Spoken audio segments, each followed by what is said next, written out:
Elkridge, Colorado, wasn't much to look at on a map. It was a forgotten speck in the shadows of the Rocky Mountains, where life moved at a slower pace, untouched by the noise and bustle of the cities beyond. With a population of just under 2,000, everyone knew everyone, or at least that's what they believed. Jason Rivers was Elkridge through and through. At 32, he embodied the rugged charm of a man born and raised in a small town.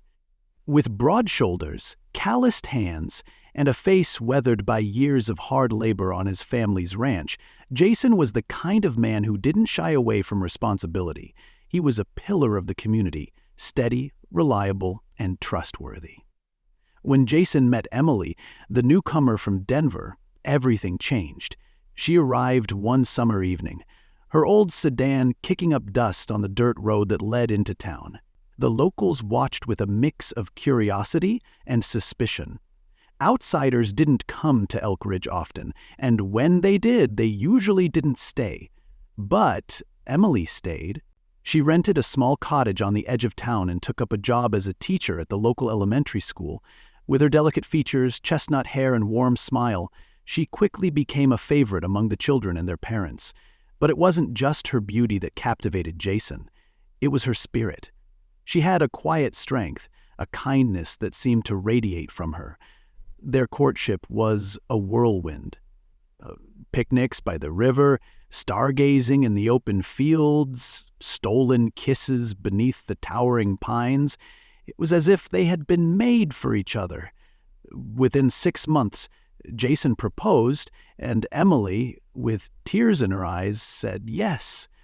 The wedding was a modest affair, held in the rustic town chapel. Friends and family gathered to witness their union, to celebrate a love that seemed as pure and timeless as the mountains themselves. For a time, life was perfect. They moved into a farmhouse on the outskirts of town, a sprawling piece of land that Jason had inherited from his father. They spoke of dreams, of children, of growing old together, of a future built on love and trust. But dreams have a way of unraveling. It started with small things. Jason would catch Emily staring out the window, lost in thought. Sometimes she'd pull away from his touch, a flicker of something, fear, perhaps, crossing her face before she masked it with a smile. "Everything okay?" he'd ask, his brow furrowed with concern. "Of course," she'd reply, her voice soft and reassuring. "I'm just tired." But Jason knew better.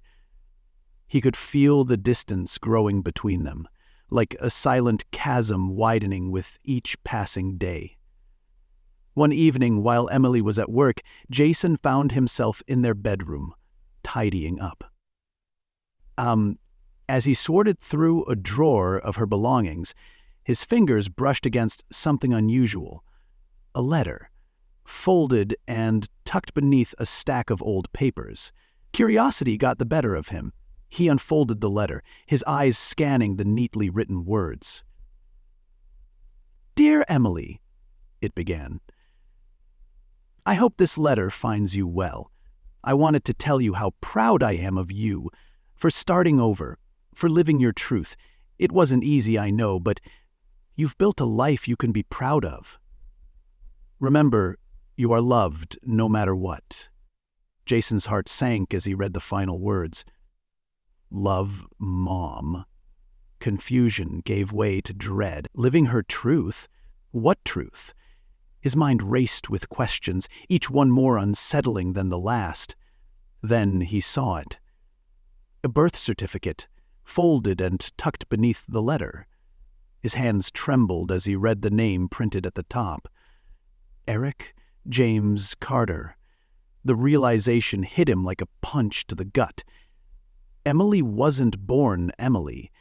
She was born Eric. That evening, Jason sat in the living room, the letter and birth certificate clutched in his hands. The fire crackled in the hearth, casting flickering shadows across the room. His mind was a storm of emotions. Shock, betrayal, anger, and a deep, aching sadness. When Emily walked through the door, she immediately sensed that something was wrong. "Jason?" she asked, her voice tentative. "What's going on?" He stood, his jaw clenched, his eyes filled with a mixture of hurt and fury. "Is this true?" he demanded, holding up the documents. "Is this who you really are?" Emily's face went pale. Her breath caught in her throat as she took a step back. "Jason, I can explain." "Explain," he interrupted, his voice rising. "You lied to me. You made me believe—" He stopped, his voice breaking. "I married you, Emily. I loved you. And you lied." "You dear fool," with a screeching bellow. Jason leaned in closer and clung to the woman he loved. "I didn't know how to tell you. I was scared. I thought you'd leave me." Jason's fists clenched at his sides. "You should have told me. I deserve to know." "I'm still me," she whispered. "The person you fell in love with. That's who I am. That hasn't changed." But for Jason, everything had changed. The argument escalated, emotion running high as years of love and trust unraveled in a matter of minutes. Emily pleaded for understanding, for forgiveness. She spoke of the pain she had endured, the fear of rejection, the desire to be loved for who she truly was. But Jason couldn't hear her. His mind was clouded with anger, his heart shattered by what he saw as betrayal. "You made me a fool," he spat, "in front of everyone. They all knew, didn't they? They all knew I was married to someone like you." Emily's face crumpled in pain. "No one knew. I didn't tell anyone. I just wanted to be happy." But Jason's rage blinded him. He grabbed the hunting rifle that hung above the fireplace, a symbol of his family's legacy, now a weapon in his hands. Emily's eyes widened in fear. "Jason, please, don't do this." But the storm inside him was too powerful, the weight of betrayal too heavy to bear.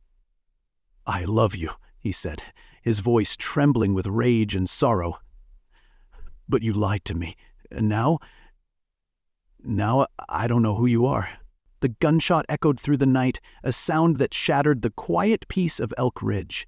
The next morning, the townspeople awoke to the news of a tragedy that would haunt them for years to come. Jason Rivers was found sitting on the front porch of his farmhouse, the rifle by his side, his eyes vacant and hollow. Inside the house, Emily's lifeless body lay on the floor, a pool of blood staining the wooden planks, a stark reminder of the secrets that had torn them apart. The sheriff arrived, his face grim as he took in the scene. He knew Jason, he knew Emily, and he knew that the quiet town of Elk Ridge would never be the same. As the community grappled with the shock of what had happened, questions lingered. What would you have done if you were in Jason's shoes? Could you forgive a lie born of fear and a desire to be loved? Or would betrayal push you to the brink as it did Jason? In the end, love and truth collided in Elk Ridge, leaving a trail of blood and broken dreams. A haunting reminder that some secrets are too heavy to bear, and some truths, once revealed, can never be undone. And as the wind howled through the mountains, the town whispered of a love that had once seemed unbreakable, now shattered by the weight of a hidden past.